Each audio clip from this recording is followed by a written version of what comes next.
Carl Gustav Jung, the Swiss psychiatrist and psychoanalyst, is often credited with the evocative phrase, "Shame is a soul-eating emotion." While there's no definitive evidence he said these exact words, the sentiment aligns deeply with his psychological theories, particularly his ideas about the shadow, the persona, and the process of individuation. Let's dive into this profound statement, unpack its meaning, and explore why shame can feel like such a corrosive force on the human psyche in an exciting and engaging way. What does shame is a soul-eating emotion mean? Imagine shame as a ravenous, invisible beast lurking in the corners of your mind.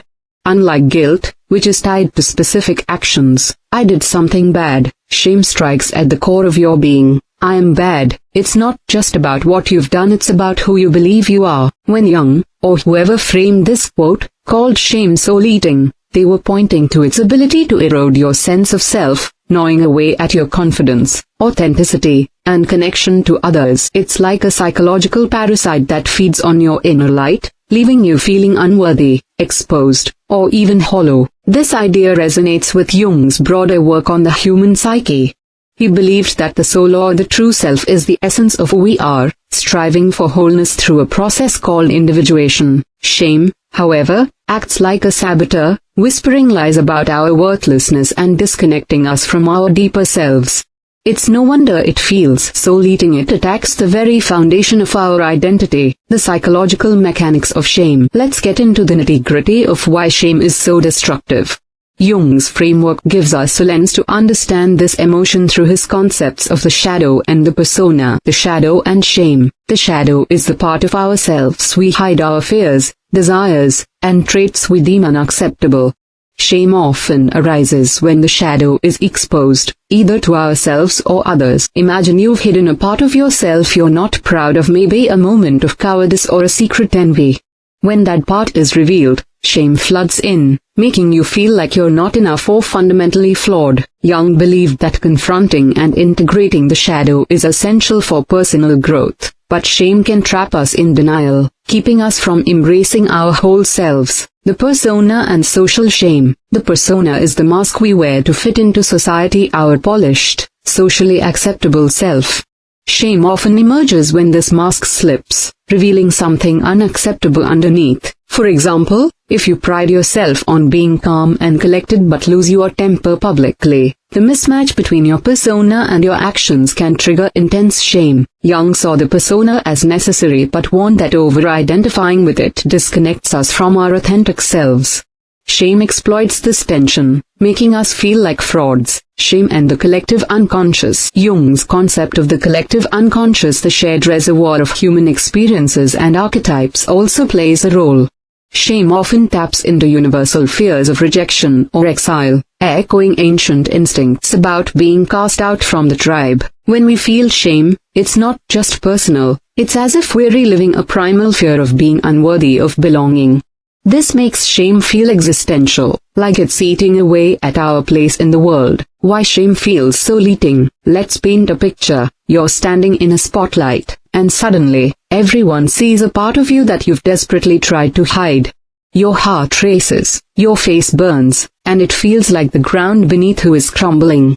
That's shame in action. Here's why it's so uniquely devastating. It isolates you. Shame convinces you that you're alone in your flaws, cutting you off from others.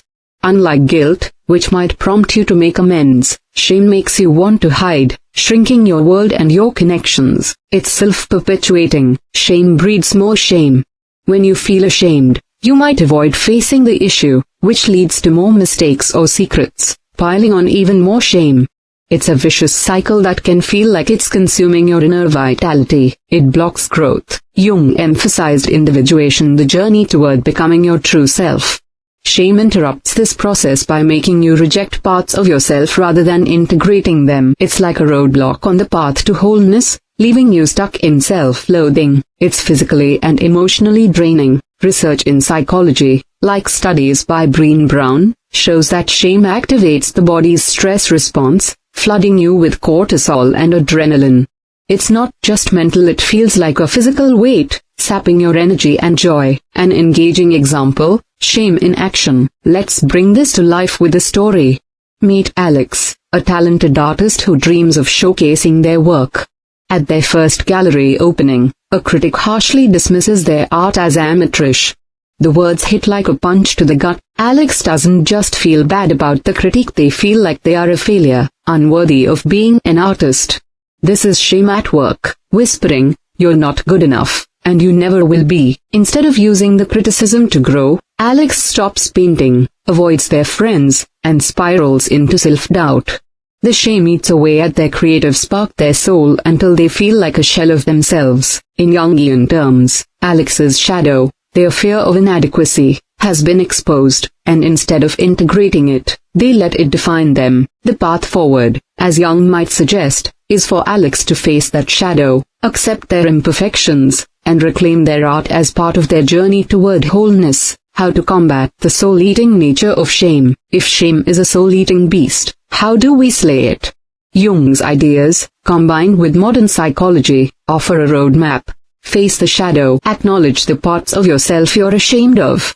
Journaling, therapy, or even creative expression, like art or music, can help you explore these hidden aspects without judgment. Jung believed that bringing the shadow into the light is the first step toward healing. Reclaim your narrative. Shame thrives on secrecy.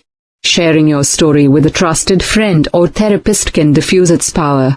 Brené Brown's research shows that vulnerability, when met with empathy, can transform shame into connection. Reframe the persona. Instead of striving for a perfect mask, embrace your authentic self, flaws and all.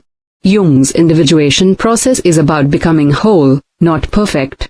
Ask yourself, what if my imperfections are part of what makes me unique? Practice self-compassion. Treat yourself with the kindness you'd offer a friend. Kristin Neff's work on self-compassion suggests that acknowledging your pain, "This is really hard right now," and recognizing your shared humanity, "Everyone struggles sometimes," can weaken shame's grip. Connect to something bigger. Jung believed that connecting to the collective unconscious through spirituality, creativity, or community can remind us that we're part of a larger human story.